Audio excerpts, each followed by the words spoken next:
The report basically says it's fact versus fiction, lessons from the crack hysteria. And I remember, I grew up in New York City in the crack epidemic. That's what we called it, the crack epidemic. Right on. And I lived in the Bronx during the crack epidemic. We saw it. We marched through the streets against dealers. You know, I remember how you're laughing, but it was a thing. It was such a thing. I mean, it was like a tornado came through the city. That's how it was described. Look, I'm with you, man. I mean, the crack epidemic is the reason why I study drugs today, because of what you just described. I wanted to solve the problems faced by my community, and I thought crack was the #1 problem. I mean, many of us in the country felt that way. I mean, it was so bad. In, I think, 1989, the LA Times ran a story where the NAACP in Lackland, Florida, teamed up with the Ku Klux Klan to rid the community of crack dealers. Now, the mission statement. You're just like, whatever it takes. Yeah. The enemy of my enemy. Precisely. The mission statements of those groups are in conflict, right? But that's how we all got about crack cocaine. But the thing is that we got hoodwinked. You know, it was a way not to deal with problems of the inner city, of urban areas. That's what happened. I mean, crack was blamed for high unemployment rates. The highest unemployment rates we had in my time was in 1982, double digits for white people, and it's always twice that for black folks. Nobody remembered that. Nobody remembered that during the whole crack era, unemployment was never that high. And then the literature, I mean, what ended up happening was that there's a whole raft of literature after the kind of media hysteria in which it showed, for instance, crack babies, right? We all knew about crack babies. And it did not seem crazy. It seemed fairly intuitive. If you are pregnant and you're smoking crack, that's going to mess up your kid. It turned out it wasn't necessarily messing up kids, or not nearly to the extent that we thought it would, right? That's exactly right. And now, mind you, nobody is saying that people should go out and smoke crack during pregnancy. But the point is that when all the evidence came out, the effects of crack cocaine or cocaine on a pregnant woman or the fetus was the same as the effects of tobacco on the fetus. Exactly the same. And these kids, they might...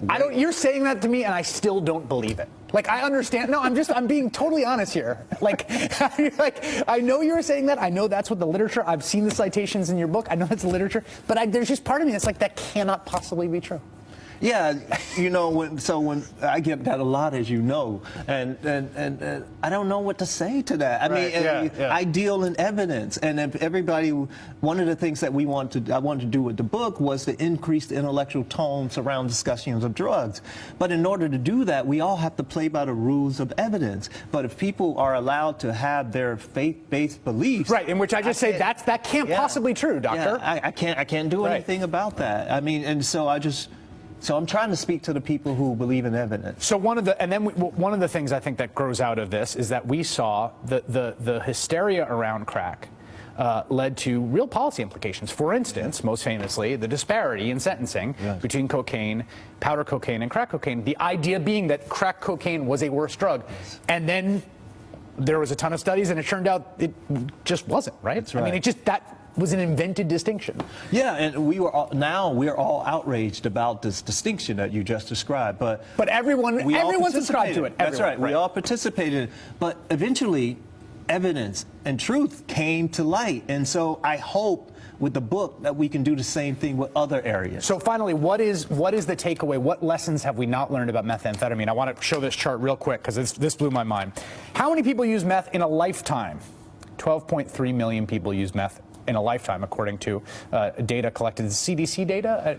No, that's the SAMHSA. The SAMHSA movie, yeah, Substance Abuse Mental Health Services. How many people had used it in 2012, in the entire year? 1.2 million. How many had used it in the last month of the study? 500,000.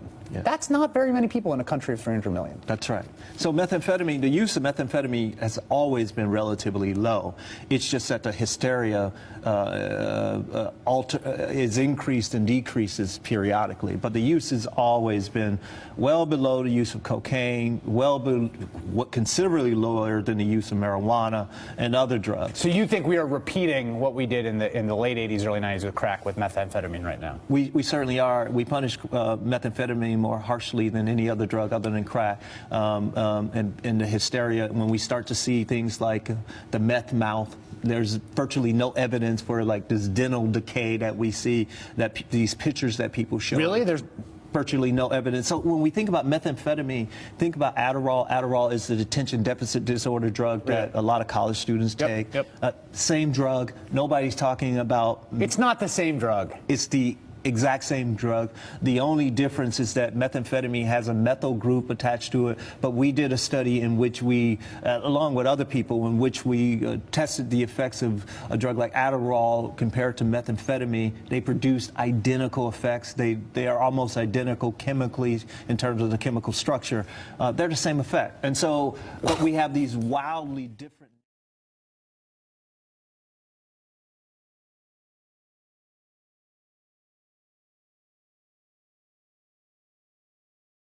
Anyone who's ever been given one of their friends Adderall knows the powerful effects brought on by this tiny unintimidating pink pill. Increased energy, enhanced ability to focus and concentrate, and a euphoric sense of being are the most common effects of this drug. Coincidentally, increased energy, enhanced ability to focus and concentrate, and a euphoric sense of being, are also the most common effects of crystal meth. So, why are these effects so similar? Because the drugs are nearly identical in their chemical structure. Image, http://tftppulls.netna-cdn.com/wp-content/upload/2014/01/meth-adderall.jpg Meth Adderall. Dr. Carl Hart is a professor of psychology and psychiatry at Columbia University. Hart is known for his research into drug abuse and drug addiction. Hart was also the first tenured African-American professor of sciences at Columbia University. He received a Bachelor of Science and a Master of Science from the University of Maryland, and he received his Ph.D. in neuroscience from the University of Wyoming. By all accounts, he is the expert in the field of drug use. In a recent article on his website theinfluence.org, Hart explains that the only major difference between crystal meth and Adderall is public perception. Hart explains that this perception of illicit meth is largely due to misinformation put out by public service messages.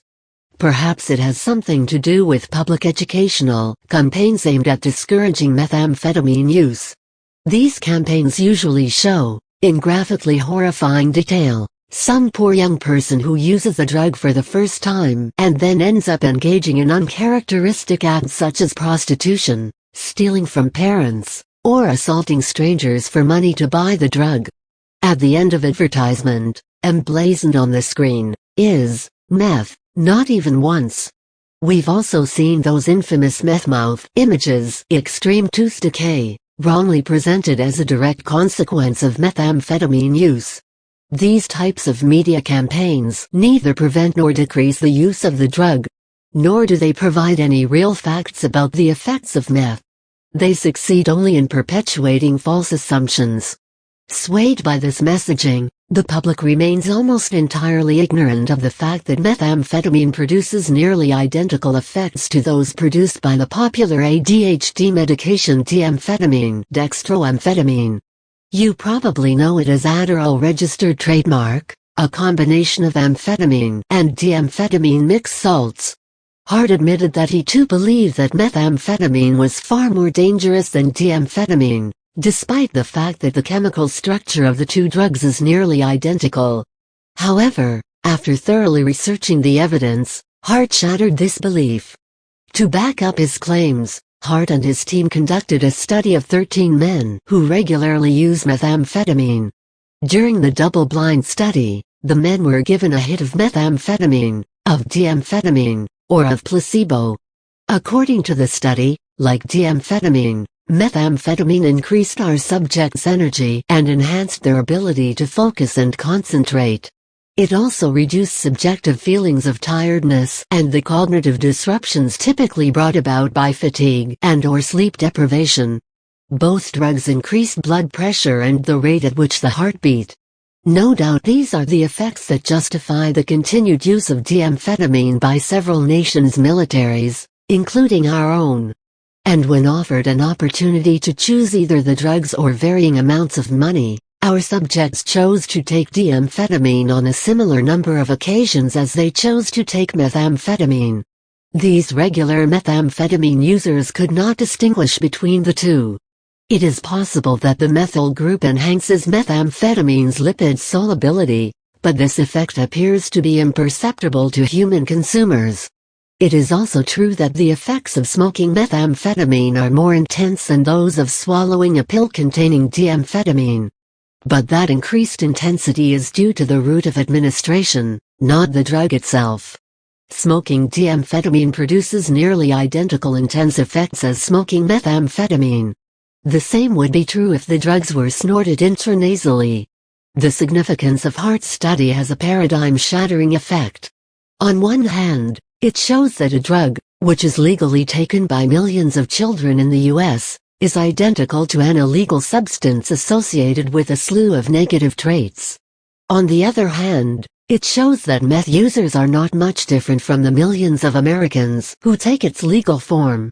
The use of methamphetamine in the United States is actually on the decline according to U.S. National Drug Control Policy Director Argyll Kurlikovsk. However, there are over 3.5 million American children currently take an ADHD drug, a nearly 500% increase since 1990. It seems that the pharmaceutical industry has figured out a way to market ADHD to the masses in an attempt to sell them their legal version of meth. As Dr. Hart so eloquently says, it took me nearly 20 years and dozens of scientific publications in the area of drug use to recognize my own biases around methamphetamine. I can only hope that you don't require as much time and scientific activity in order to understand that the Adderall that you or your loved one takes each day is essentially the same drug as meth. And I hope that this knowledge engenders less judgment of people who use meth, and greater empathy. Matt Agorist is an honorably discharged veteran of the USMC and former intelligence operator directly tasked by the NSA. This prior experience gives him unique insight into the world of government corruption and the American police state. Agorist has been an independent journalist for over a decade and has been featured on mainstream networks around the world. Follow @Matt Agorist. Read more at http://top-neuroscientist-explains-big-pharmas-adderall-essentially-crystal-meth/#IMOSD-X460U.99